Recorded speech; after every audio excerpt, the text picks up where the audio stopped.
Hola a todos y a todas. Agradecer obviamente la invitación de la Fundación Argentina de Nanotecnología. Y bueno, vamos a tratar de hablar un poco hoy de nanotecnología. Entonces, en primera instancia, como preguntarnos, ¿no? ¿Qué es la nanotecnología? Es una palabra que tal vez al principio es un poco sorprendente o que nos cuesta entender o nos cuesta tener una idea de qué se trata la nanotecnología.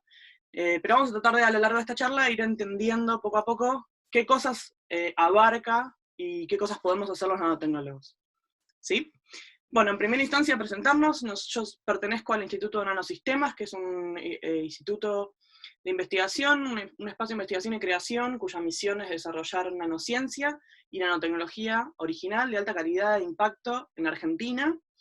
Somos un equipo interdisciplinario, estamos integrados por biólogos, químicos, físicos, biotecnólogos, gente que trabaja en el área de comunicación, gente que hace proyectos industriales, hacemos servicios. Bueno, la verdad que es un equipo súper grande y muy interdisciplinario, lleno de un montón de profesiones distintas, y eso enriquece obviamente nuestra actividad. Y nos encontramos en el edificio de la Fundación Argentina de Nanotecnología, en el campus de la UNSAM, ¿sí? En el partido de San Martín. Así que bueno, vamos a empezar un poco contando cuáles son los objetivos de la charla.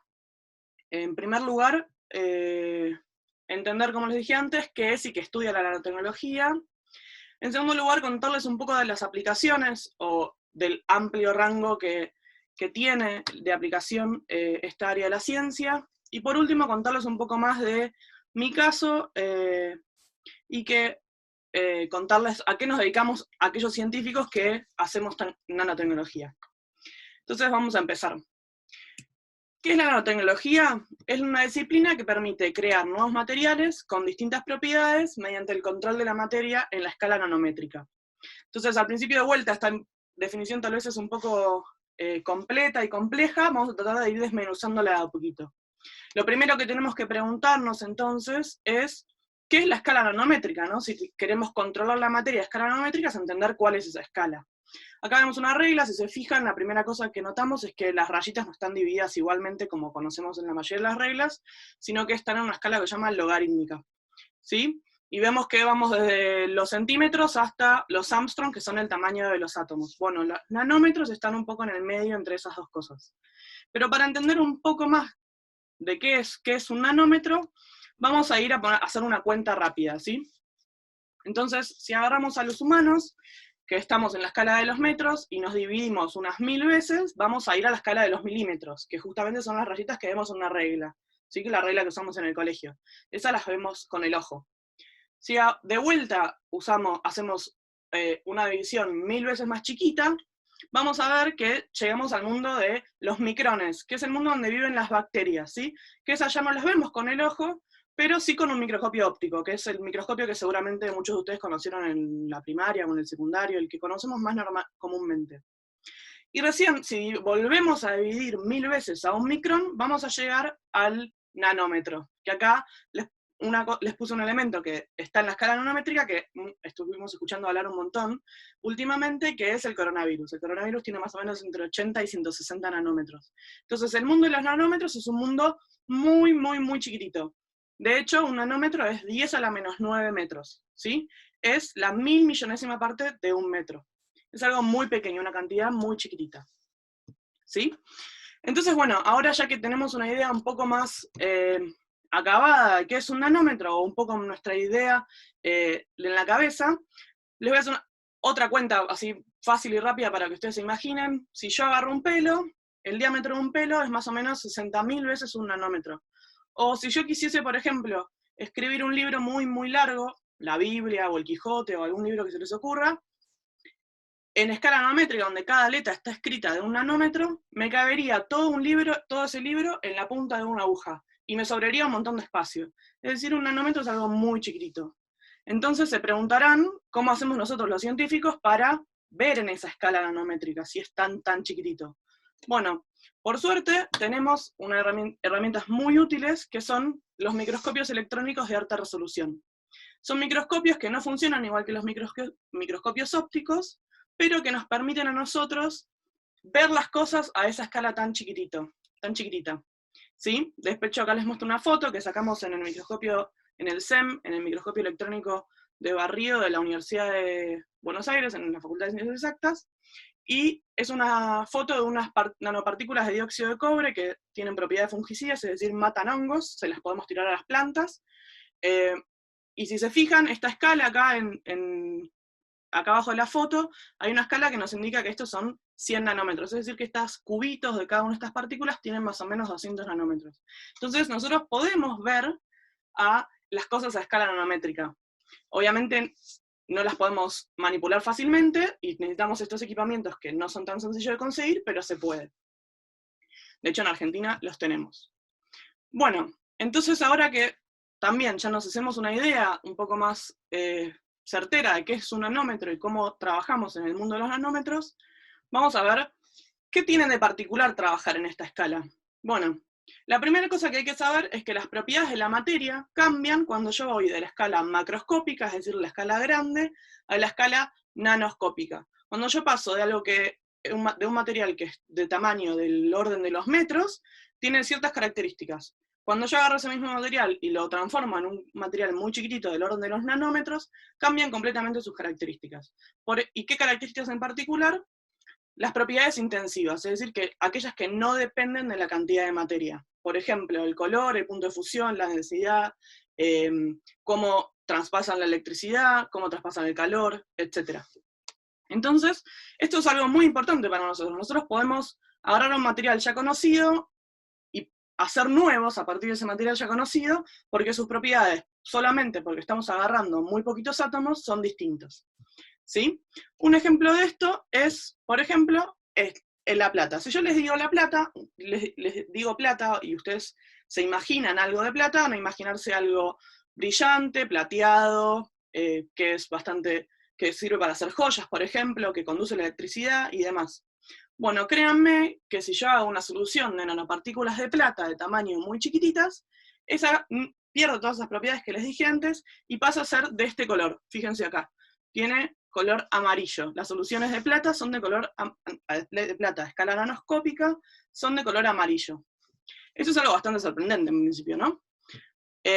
Otro ejemplo, por ejemplo, es... o sea, estas son las propiedades que acabo de mencionar, son propiedades que tienen que ver con la óptica, es decir, la interacción de la materia con la luz. ¿Sí? Hay otras dos propiedades que también vamos a poder utilizar nosotros los científicos para hacer nuevos materiales, que son las propiedades eléctricas y las magnéticas. Estas tres propiedades, ópticas, eléctricas y magnéticas, son las que vamos a tratar de modificar o tunear para lograr nuevos materiales. Estas propiedades van a obviamente depender del tamaño, de la forma, de la composición y del entorno de los átomos en el que se encuentran nuestros nuevos materiales, porque como les dije, que estén en escala nanoscópica modifica sus características. Entonces vamos a ver un poco, y algunos ejemplos y un poco más, de qué se trata esto de cambiar las propiedades de la materia. Por ejemplo, las propiedades ópticas, como les dije, de vuelta, ahora en vez de plata les digo oro. El oro ustedes se lo imaginan, dorado, de vuelta brillante, que también uso para hacer joyas, y demás. Bueno, de vuelta, créanme que las soluciones de plata a escala nanoscópica tienen otro color completamente distinto. Si se fijan acá, tenemos plata que van desde los 15 nanómetros más o menos, nanopartículas de plata, y van desde el rojo hasta el violeta. Cambian completamente de color. Y un ejemplo muy lindo y vistoso de esto es la copa de Licurgo, que es una copa que data del siglo IV, en el Imperio Romano, y fíjense lo siguiente, esta copa está recubierta de nanopartículas de oro justamente, y en la interacción con la luz, cuando la luz cambiaba, ¿sí? Cuando la luz le pegaba distinto, cambiaba el color. ¿Por qué? Bueno, porque las nanopartículas tienen otro color distinto cuando son chiquititas, ¿sí? Fíjense que la nanotecnología existe en la humanidad, o lo usamos los humanos desde hace muchísimos tiempos. Lo que pasa es que hace relativamente poco pudimos tener las herramientas para poder verlo y estudiarlo en más detalle. Otro ejemplo de cómo cambian estas propiedades ópticas es, por ejemplo, las nanopartículas fluorescentes de sulfuro de cadmio. Son unos que llamamos Q-dots. Estas partículas, que en escala macroscópica no tienen esta propiedad de fluorecer, cuando yo las confino a un espacio muy chiquitito, cuando los hago nanopartículas, tienen la capacidad justamente de florecer ante la interacción con la luz. Y son justamente estas las que usamos, por ejemplo, para armar pantallas LED que seguramente ustedes tienen en sus casas. ¿Sí? Bueno, dijimos que eran 3 las propiedades: ópticas, magnéticas y eléctricas. Sigamos con otras. Las propiedades eléctricas. Por ejemplo, podemos armar tintas de plata que conducen la electricidad perfectamente y armar circuitos escritos con una lapicera de tinta de plata. Por ejemplo, acá tenemos un lindo ejemplo de algo que hicimos en la FAN para Navidad. O armar circuitos que sean flexibles, que en principio con los materiales ya conocidos no lo podíamos hacer. Otro de los ejemplos son las propiedades magnéticas. Dijimos, bueno, nosotros podemos sintetizar nanopartículas magnéticas que sean muy chiquititas y que tengan la capacidad de que nosotros las podemos mover con un imán desde afuera, exteriormente. Fíjense que esto es algo súper útil, ya les voy a contar un poco más, pero hay muchas terapias médicas que están apuntadas a usar estas partículas para cargar droga y poder dirigirlas a un lugar en particular de nuestro cuerpo usando imanes desde el exterior. ¿Sí? Ahora bien, dijimos que nosotros podíamos cambiar todas estas propiedades para hacer nuevos materiales. Esa era la parte importante, ¿no? Es trabajar a escala nanoscópica para hacer nuevos materiales, para desarrollo de nuevas tecnologías. Y les voy a mostrar entonces algunos ejemplos de esto. ¿Sí? Por ejemplo, hace un par de años, un grupo de científicos lo que hizo fue agarrar una placa en 2 dimensiones de átomos de carbono, es decir, lo que nosotros conocíamos como grafito, y logró, mediante distintas técnicas, enrollarla sobre sí mismo. ¿Y eso qué hizo? Bueno, creó algo que se llaman nanotubos de carbono, que es un material que es más resistente que el acero. Entonces, por ejemplo, si nosotros pudiésemos unir estos nanotubos a ciertas fibras o a ciertas telas, podríamos hacer telas muy resistentes, por ejemplo. Otro ejemplo donde encontramos nanotecnología es en los autos. Los autos más modernos tienen partículas metálicas, nanopartículas metálicas en sus tubos de escape que catalizan a ciertos gases que son, en principio, malos para la atmósfera, y que cuando salen del auto, en vez de ser expulsados a la atmósfera, son destruidos. O, por ejemplo, neumáticos que tengan nanopartículas que mejoran, que impiden el desprendimiento de residuos cuando el neumático raspa contra la superficie. Otro ejemplo muy interesante, por ejemplo, es que lo podemos ver en el deporte también. La raqueta del potro está hecha con un polímero, un plástico, que está reforzado con nanopartículas, que hace que ante el golpe del tenista, la raqueta sea una raqueta rígida, pero que no vibre. Entonces no se pierde energía en esa vibración, sino que toda la energía que le otorga el potro a ese golpe se va a la pelota, y no se pierde de otra manera, no se desperdicia. Otro de los ejemplos que encontramos, otra de las áreas donde encontramos nanotecnología, es en el área de energía y medio ambiente. Hay un montón de científicos que están encontrando la forma de, por ejemplo, poner paneles solares en espacios muy chiquititos, reducidos, ¿sí? Hacer como paneles solares del tamaño de un bolsillo, digamos. O, por ejemplo, acá tenemos un ejemplo de unas nanopartículas que hicimos en nuestro laboratorio, que son unas partículas de sílica nanoporosas, digamos que tienen poros de entre algunos nanómetros, ¿sí? En donde nosotros podríamos, por ejemplo, confinar distintos materiales que tengan capacidad de hacer cosas. Por ejemplo, una enzima que destruya algún contaminante. Entonces podríamos, por ejemplo, ponerlo en un agua contaminada y esas enzimas actuar sobre las contaminaciones que presenta ese agua y limpiarlas. O, por ejemplo, poner una fábrica de ADN adentro de estos poros y poder generar ADN en el espacio confinado de estas partículas, ¿sí? Entonces, como vemos, una de las áreas de la tecnología es justamente poder tener cosas que ya conocíamos confinadas a espacios muy chiquititos que aumentan su productividad, ¿sí? Otra de las áreas en donde nosotros podemos aplicar esta nanotecnología es, por ejemplo, haciendo lo que se llaman cristales fonónicos, que son unos cristales fotónicos, perdón, que son unos cristales que imitan las alas de las mariposas. Si ustedes se fijan, las mariposas son animales muy bellos que tienen alas en general que tienen un montón de brillo y resplandecen de acuerdo a cómo les pega la luz. Bueno, esa capacidad que tienen esos mariposas viene de que tienen nanopartículas sobre la superficie de sus alas. Bueno, una capacidad parecida podemos hacer para generar estos cristales que pueden usarse como, por ejemplo, sensores de gases. Entonces yo podría poner esos sensores de gases de vuelta a la salida de un tubo de escape y poder detectar gases que son, por ejemplo, malos para el medio ambiente. Y la última área que les quería contar, en donde se usa mucho la nanotecnología, es en el área de la salud y la medicina. Hay un súper amplio espectro de cosas que se hacen en nanotecnología en estas áreas, pero en particular hay dos que son muy interesantes. Una es la que se relaciona con el drug delivery, es decir, con el delivery de drogas a órganos específicos. Yo les había mencionado hace un ratito que, por ejemplo, podíamos usar las nanopartículas magnéticas para hacer esto. Bueno, hay una familia enorme de plataformas o de partículas que nosotros podemos usar en donde cargamos la droga en esos vehículos que tienen proporciones muy chiquititas, es decir, en la escala nanoscópica, y podemos dirigir esas partículas o esas partículas cargadas con drogas a un órgano en especial o en específico. Entonces, en vez de yo, por ejemplo, en un tratamiento de cáncer, mediante quimioterapia, le hago ingerir al paciente la medicación y que esa medicación le genere efectos secundarios, que no solamente mate el cáncer, sino que genere un montón de efectos secundarios en todo su cuerpo, puedo, por ejemplo, tratar de poner esa misma droga en partículas que se dirijan específicamente al órgano enfermo y solamente se liberan en ese lugar. Entonces hacemos un tratamiento mucho más amigable con la salud del paciente. Otra de las áreas donde también en salud y medicina, donde podemos usar nanotecnología, es en el sensado de diagnóstico. Todos ustedes conocerán o habrán visto alguna vez uno de esos palitos de test de embarazo. Bueno, esos palitos de test de embarazo tienen nanopartículas de plata, que es estas rayitas de color violeta que vemos acá. ¿Se acuerdan que uno de los colores que podía tener el oro, perdón, no de plata sino de oro, era violeta? Bueno, si alguien está embarazada y tiene una expresión, más alta expresión de ciertas hormonas, esas hormonas frente a la interacción con las partículas de plata hacen que cambie el color de estas rayitas y aparece un resultado positivo a embarazo.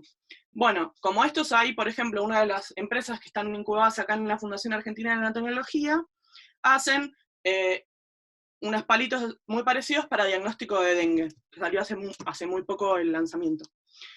Bueno, y les dije que la última parte de esta charla era contarles un poco más de mi grupo, de lo que hacemos nosotros, o darles un ejemplo de lo que podemos hacer los científicos que nos dedicamos a hacer nanotecnología. Y acá les cuento un poco más de mi grupo. Yo pertenezco al Laboratorio de Biosensores Avanzados dentro del Instituto de Nanosistemas, del INS. Nosotros somos 3 estudiantes de doctorado, un estudiante de postdoctorado y un estudiante de licenciatura, que nos dedicamos a hacer sensores para distintas cosas. Por ejemplo, Victoria y Nicolás hacen sensores electroquímicos para adhesión celular. Gastón hace sensores basados en plasmónica para detección de tuberculosis, y yo hago sensores para detección temprana de Alzheimer. Ahora les voy a contar un poco por arriba de qué se trata cada uno de estos proyectos. El caso de Vicky y Nico, lo que hacemos es desarrollar unos electrodos, que si se fijan acá les sacamos una foto también con el microscopio que les comentaba antes, donde vemos nanopartículas de oro ordenadas sobre la superficie, espaciadas, están muy cerquitas unas de las otras, y vemos esto de acá verde, es una célula. Entonces nosotros, haciendo pasar una cierta corriente, podemos estudiar cómo es la interacción entre célula y célula, y célula y sustrato.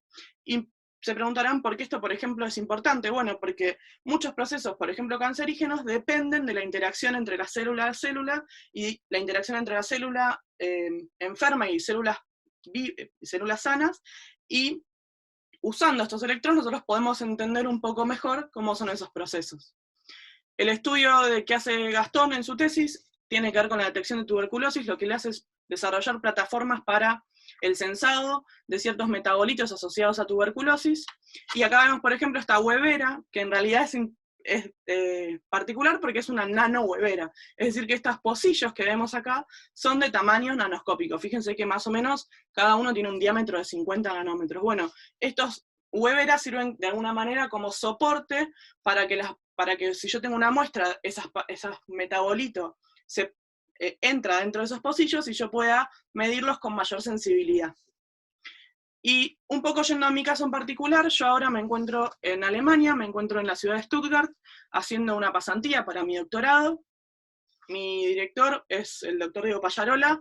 Él es parte de un partner group, un Max Planck Partner Group, que es una asociación entre un instituto Max Planck, en este caso en particular es el Instituto Max Planck for Medical Research, y el instituto nuestro al que pertenecemos, el INS, en donde se asocian un montón de laboratorios para un bien en común, o para una función en común. Y eso permite que, además de tener cierta cantidad de plata por año, podamos usar las instalaciones de este instituto. Entonces, acá en la foto del campus donde yo voy a trabajar todos los días, que ahora, bueno, obviamente es interrumpido por toda la situación del coronavirus, pero normalmente voy a trabajar a este laboratorio para desarrollar los experimentos de mi tesis doctoral. Y mi tesis doctoral justamente tiene que ver, como les dije antes, con la detección temprana de Alzheimer. La enfermedad de Alzheimer es una enfermedad neurodegenerativa que afecta a una gran cantidad de nuestra población y que tiene un problema muy grave, y es que la mayoría de los signos y síntomas de esta enfermedad aparecen cuando ya son irreversibles, es decir, ya cuando me olvidé las cosas, me olvidé las llaves, me olvidé quién es mi pareja o mis hijos, me olvidé dónde estoy en tiempo y espacio, etc. Y uno no puede prevenir esa aparición, digamos. Entonces la idea de mi tesis es hacer un sensor para hacer un diagnóstico temprano, es decir, antes de la aparición de todos esos síntomas irreversibles. Para eso nosotros necesitamos encontrar biomarcadores que nos sirvan de idea de cómo de que tenemos una cierta enfermedad. Es decir, yo quiero medir algo. Ese algo que voy a medir, o nuestro target, se llaman microARNs en mi caso, que son pedacitos de ARN que son expresados de una manera diferencial cuando yo tengo alguna enfermedad. Por ejemplo, yo tengo Alzheimer, expreso el microARN 1, 10, 5 y 10 y 7. Y el que tiene otra enfermedad expresa otra familia de ARNs. Bueno, nosotros agarramos los que están expresados especialmente para la enfermedad de Alzheimer y vamos a tratar de medirlos. ¿Cómo los medimos? En distintas plataformas, en particular les voy a mostrar una. Estoy desarrollando una síntesis de nanopartículas de sílice, en donde lo que hago es decorar esas partículas de sílice con nanopartículas de oro, perdón. Y esas nanopartículas de oro me van a servir como de ancla para atrapar a mi metabolito, a mi target. Y una vez que yo logro atrapar ese metabolito, generarle alguna respuesta, por ejemplo, una respuesta óptica, es decir, que se prendan. ¿Sí? Si se fijan acá, esta foto también la saqué con un microscopio electrónico de barrido que hay acá en el instituto, y ahí vemos un poco más en detalle mis partículas de sílica decoradas con nanopartículas de oro. ¿Sí? No los quiero mezclar mucho con lo que es mi tesis, porque en realidad es bastante compleja, pero, o es bastante más amplia que esto, hago otros tipos de plataformas también, pero esto es un ejemplo muy claro de qué implica hacer nuestro trabajo como nanotecnólogos. ¿Sí? Y bueno, finalmente les quería, como último, pasar un chivo para todos aquellos que sepan que les puede interesar, o que conozcan a alguien que le pueda interesar. Estamos buscando becarios doctorales y postdoctorales para nuestro grupo, para hacer de vuelta sensores, para enfermedades, para estudiar la dinámica de acción celular y algunas enfermedades urinarias. Así que si conocen a alguien, los invitamos a escribirnos, ahí está el contacto de mi director.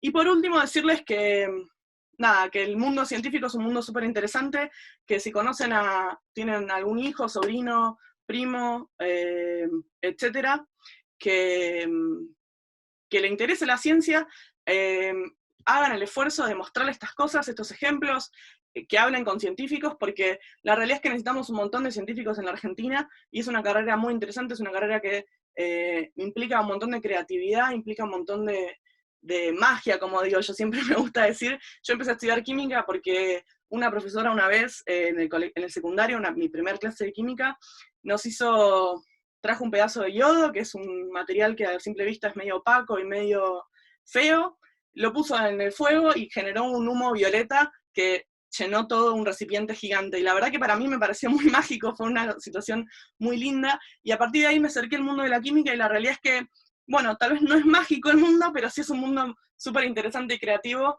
y la verdad que está buenísimo, y necesitamos más niños y niñas que quieran dedicarse a hacer esto. Así que bueno, hasta acá llegó mi charla, les agradezco un montón por haberme escuchado. Si tienen alguna pregunta, me la pueden hacer por el chat y la vamos respondiendo acá, y si no, bueno, nada, les agradezco un montón por haberse unido el día de hoy.